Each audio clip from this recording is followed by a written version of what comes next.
Andrew Ryan stood at Rapture's heart, the bathysphere's descent slicing through Atlantic black. Art Deco spires pierced the abyss, their gold-veined glass catching submerged flames. Above, Columbia's floating spires pierced clouds, a utopia's reflection in the void. 1946, a Russian immigrant's objectivist dream, sealed from the world in 1947. Pierce the what abyss godless paradise could thrive where sunlight never reached. Andrew Ryan was no mere dreamer, carved his name in indust.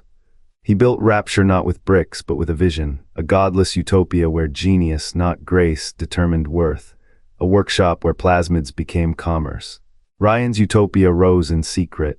1946, a city of steel and salt carved into the ocean's ribs, he called it Rapture. No borders, no taxes. No surrender to the weak. 1,000 souls descended with him, visionaries, outcasts, the ambitious. They built without permission, traded without oversight. Plasmids fueled their hunger. Objectivism is 1,000 blade with no hilt. 1947. No more outcasts' entry, no more exit. The cradle of tyranny, he declared, is not the state but the dependency it breeds. Could perfection be walled off? That genius left unchecked would not devour itself. The Atlantic pressed in. The dreamers turned to predators. A godless paradise does not lack for gods. Ryan's final speech echoes still. Asterisk in the beginning man was born. In the end man will think. Asterisk yet thought, untempered by grace, becomes a weapon. The city that rejected charity became its own harshest executioner. Rapture's fall was not sudden. It was a slow drowning off ideals, of lives, of the very light that once powered its spires. What remains beneath the waves is not a utopia. It is a monument to the arrogance of purity, a city that sealed its fate to escape the world only to become its darkest mirror. The city's spires gleamed in 1953, its arteries hummed with atom pulse. How high can a dream rise before it fractures? Rapture's heart beat to the rhythm of progress. Automated factories churned, submersibles mapped the abyss. Plasmids, once tools, became currency, liquid power traded in shadowed markets.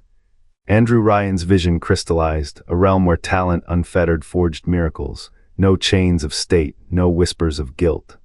Only the roar of industry and the scent of salt-kissed ambition. Engineers sculpted light into harvestable energy. Artists twisted genetics into living masterpieces.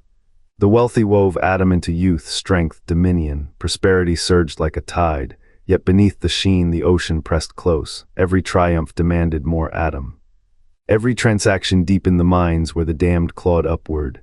The Ludes twins, silent architects of paradox, watched as time bent around Rapture's hunger. Did Ryan foresee the cost, or was he, too, a prisoner of his own equation? The city's zenith burned bright for years of unchecked fire. A monument to what men might build when they dare to defy both sea and sky. But even the brightest flame casts long shadows.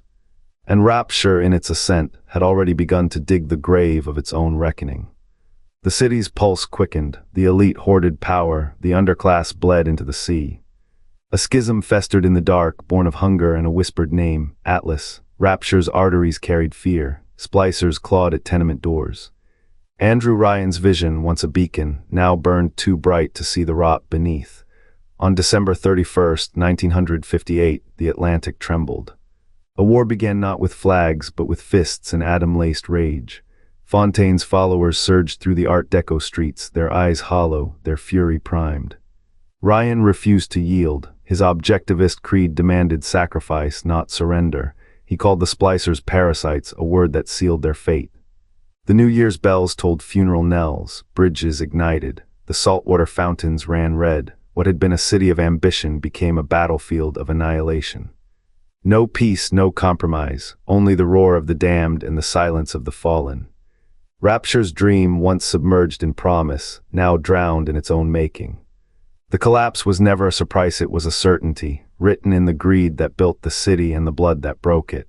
A vision unyielding. A people unforgiving, and on that cursed night the ocean swallowed the first screams. What remains of Rapture is not a utopia, but a warning. A grave beneath the waves, where the architects of hubris sleep in eternal, briny dark. The lighthouse still stands, its beam stutters, a dying star's last gasp. Beyond it, Rapture's bones jut from the silt spires twisted, streets choked with coral.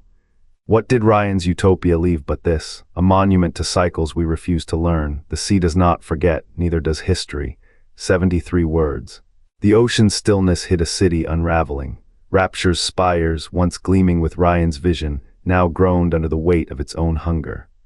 Adam promised liquid power, untamed had seeped into every pipe, every soul. Men traded sanity for strength. Women sold their children for a breath of invincibility. The siren statue, headless, wept rust where tears should fall. What did a utopia built on sacrifice become when the sacrificers turned on each other?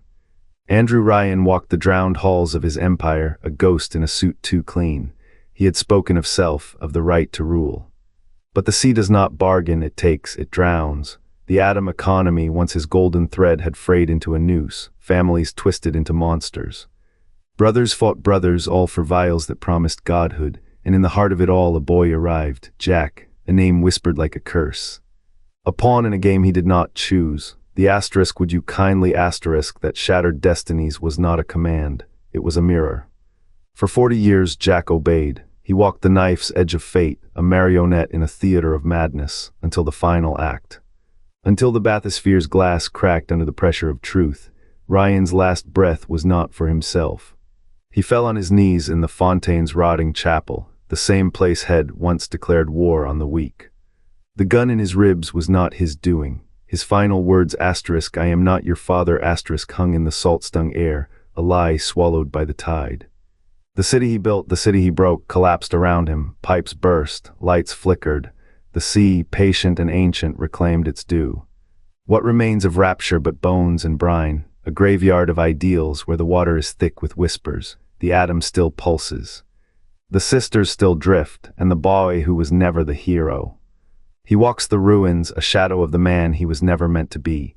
The ocean remembers, it always does, but grief has no voice. Only the tide, only the dark. Rust bleeds from Rapture's ribs, coral chokes its arteries. The city's heartbeat is an arrhythmia of broken machinery. Here in the Atlantic's throat, the dream of self-made gods drowns. Splicers wander like specters, their wails frayed by salt and time. Big Daddies patrol empty streets, armor pitted, purpose eroded.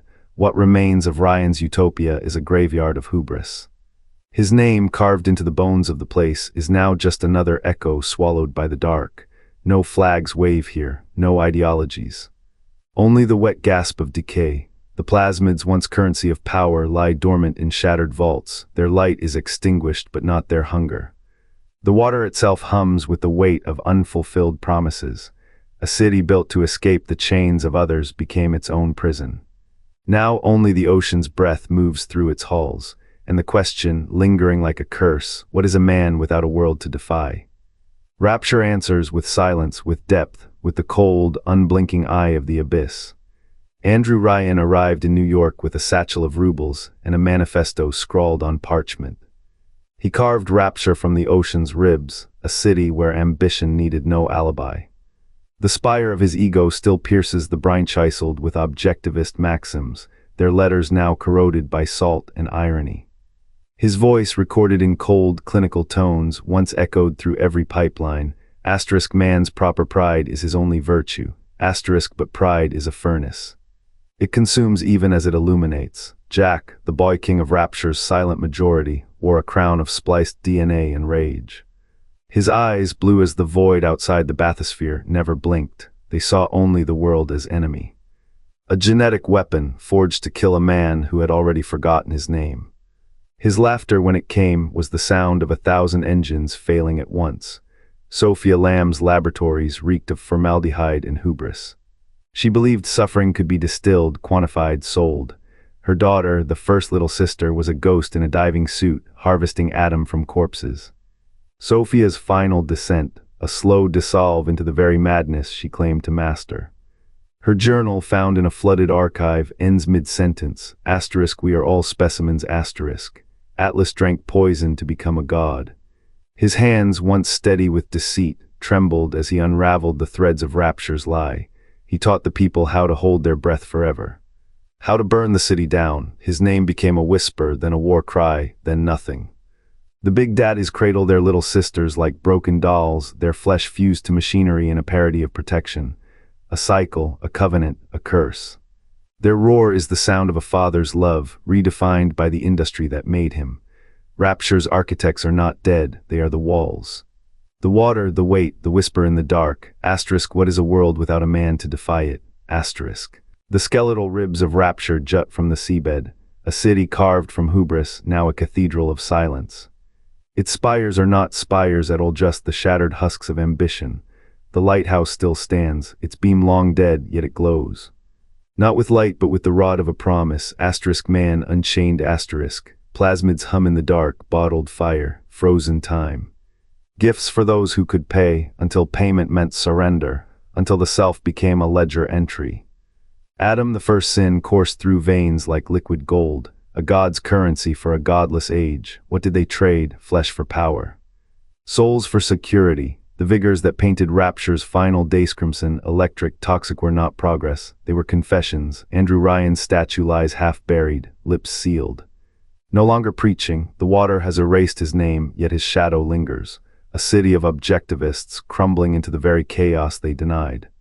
The lighthouse whispers again, not a warning, a pattern, a mirror, for every age births its rapture, every utopia its lighthouse. And every man who dares to defy the sea, finds the sea defying him.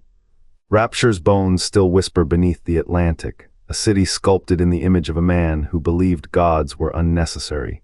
Ryan's credrationality unchained became the noose.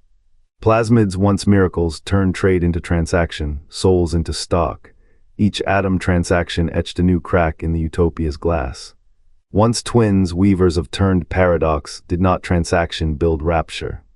They merely tilted its mirrors, revealing the void behind the ideology.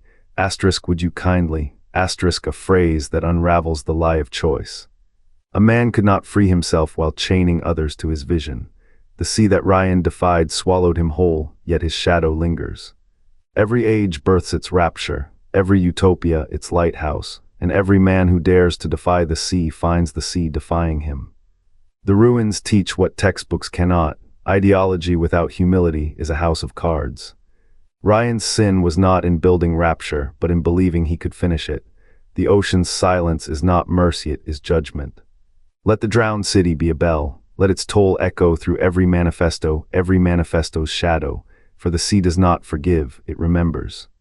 The lighthouse's beam fractures the void, a beacon for the next to follow. Man the city etched in stone and delusion. Rapture's fall is not an end. It is a prelude, the ocean cradles its secret, what rises must, what ascends repeats.